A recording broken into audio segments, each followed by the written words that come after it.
They say I haven't changed a bit. Well, I look in the mirror. Something's wrong with this picture. I'm Dora. And I really like that name. I really like Dora. My maiden name was Tindall, as Irish as you can get.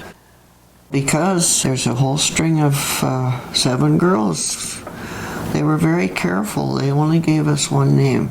Marion, Mildred, Jean, Ruth, and I'm Dora. Sister Betty. Joyce is the youngest sister, and the only brother was Herbert, Clarence Herbert. And he's given the 2 names for the 2 uncles that died in the First World War. Ontario, that's where my grandparents met. And then when they came out to Stavely, Alberta, and that's where my dad was trying to recover from his amputation of his leg. He was 15 years old when he decided to apply for this homestead. He had to be 18 to apply for one. His homestead was just up a quarter of a mile up the road on the opposite side from my mom and her family's homestead. These 2 courted walking up and down the quarter mile. That's out there. And they got married and had 8 kids. I was born on the farm 10 o'clock in the morning, May the 6th, 1930.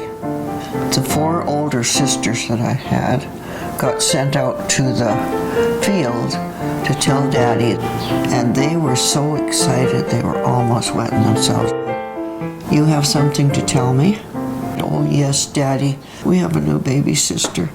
And he says, is that all you had to tell me? And he turned and he walked back to the outfit. Well, Sister Jean number 3 never let me forget. I was raised with handicapped parents. My dad had lost his leg at age 11 and my mom lost an eye at age 8. And she sewed everything we wore. I think I'm so fortunate. My parents couldn't have been any better ever. We were poor as a bunch of little church mice, but we didn't know we were. We went to a little school 1.25 miles away, which was called Yale School, so don't ever tell me I didn't go to Yale.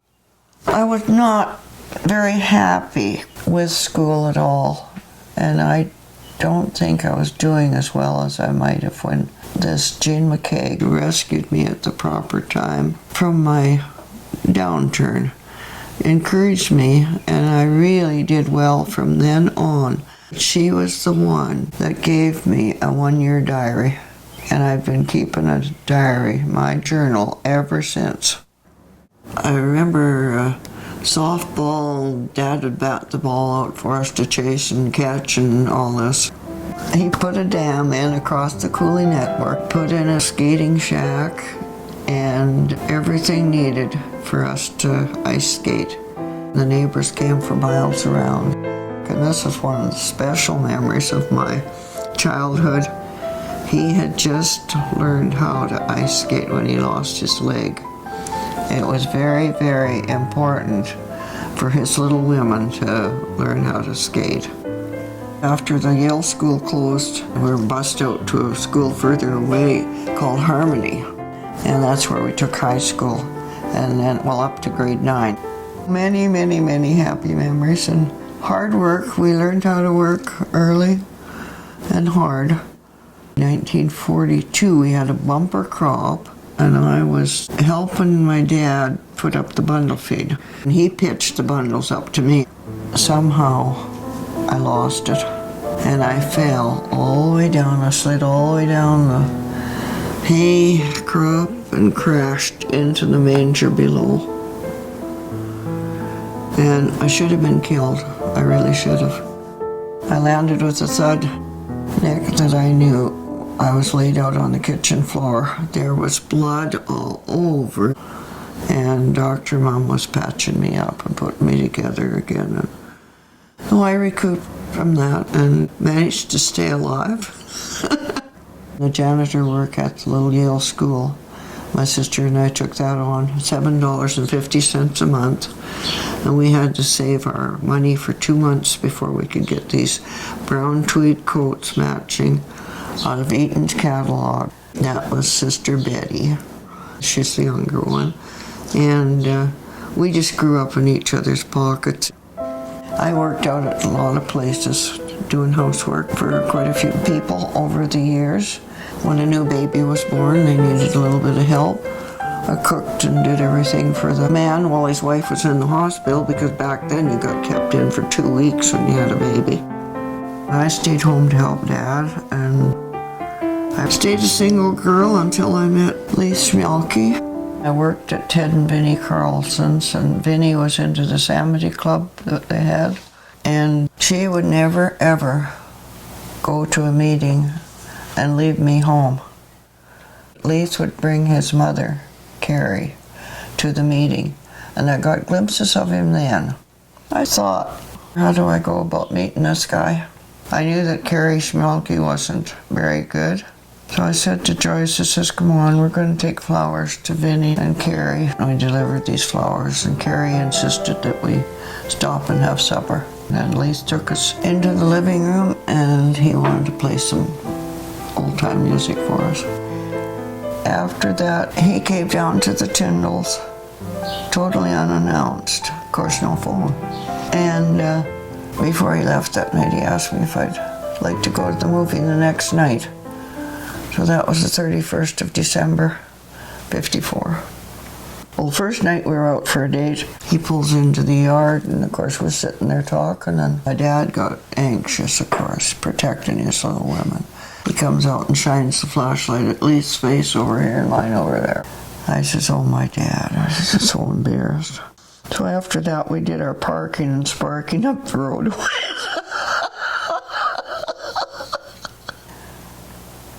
January 28th, and he says, would you marry me? He hadn't said he loved me, and I didn't say anything. And then he says, I really do love you, Dora. So I said yes. But I really did have a hard time leaving my folks and marrying Leith.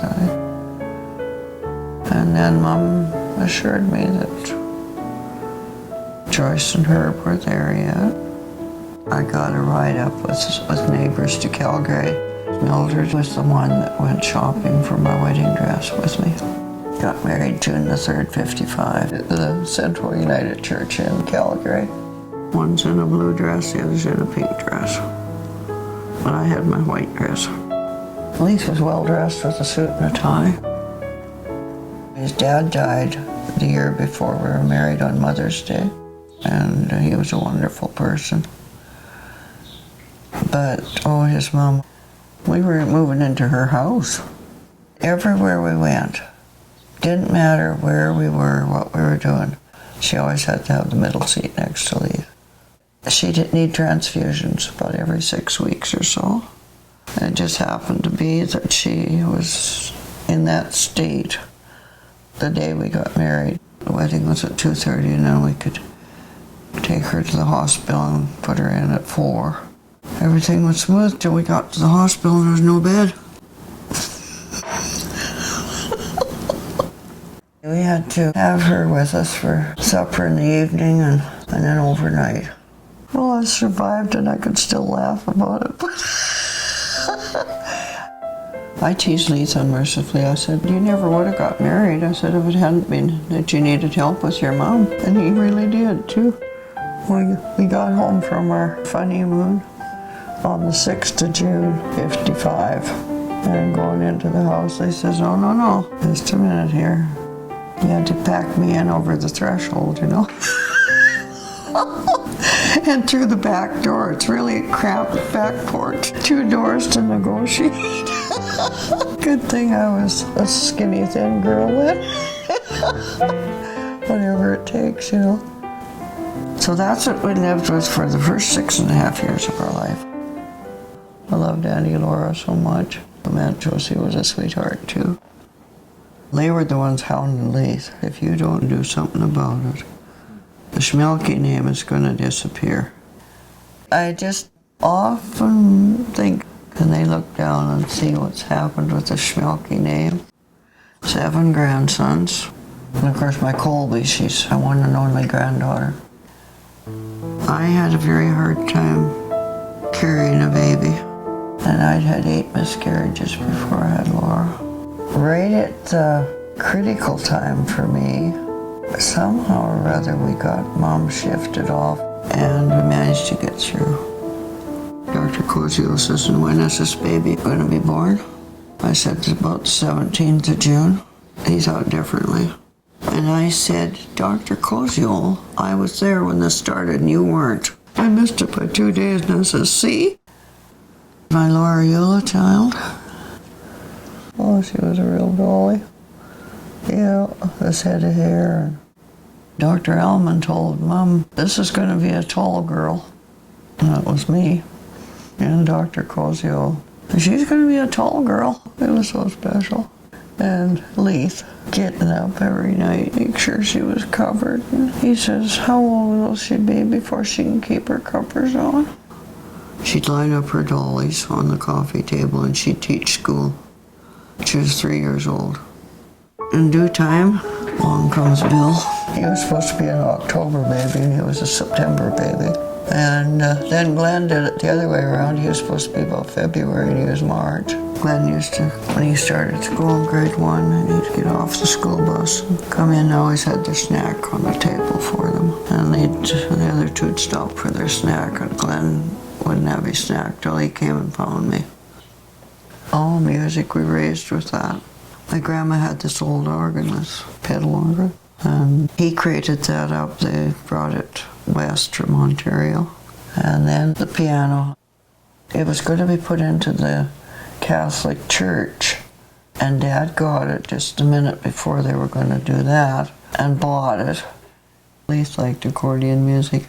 Why we got Laura the accordion, Leith wanted her to have one. She's showing her musical talent on the piano so much, and if there's a concert here, there, and next place they got her to play. And she ended up having, I think there was 7 kids coming to the house for accordion lessons. Oh, it was Bill and his drums. He wanted drums, and he just begged for those drums. Well, we set him up with some ice cream pots and wooden spoons, and we're not spending money on drums if you don't show us that you got the talent. It's okay, he could whack it up pretty good. So he got his drums. We moved the old bunkhouse up. It was going to be my quilting parlor. But of course it was the kids. Boom, boom. They would be able to make the noise in one end and I could quilt in the other. They set up this band, and so they needed the pool table plus the band, and so I was back in the house.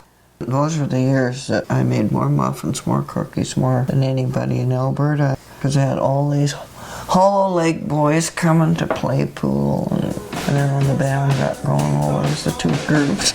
It was wild. The house just about rocked with the band.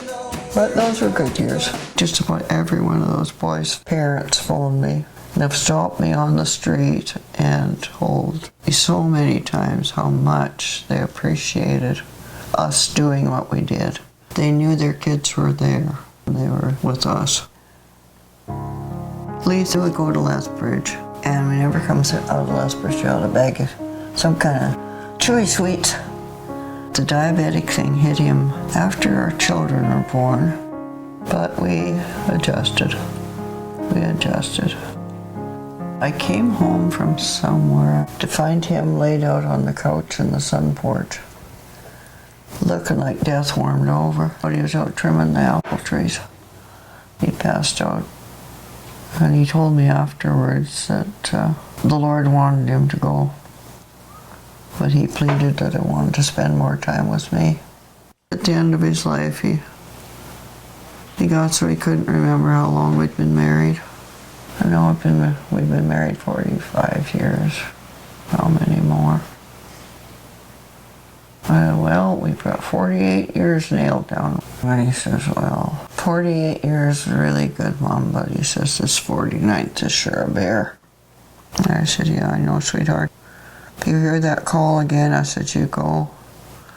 Don't worry about me, I'll be fine. See you later, alligator.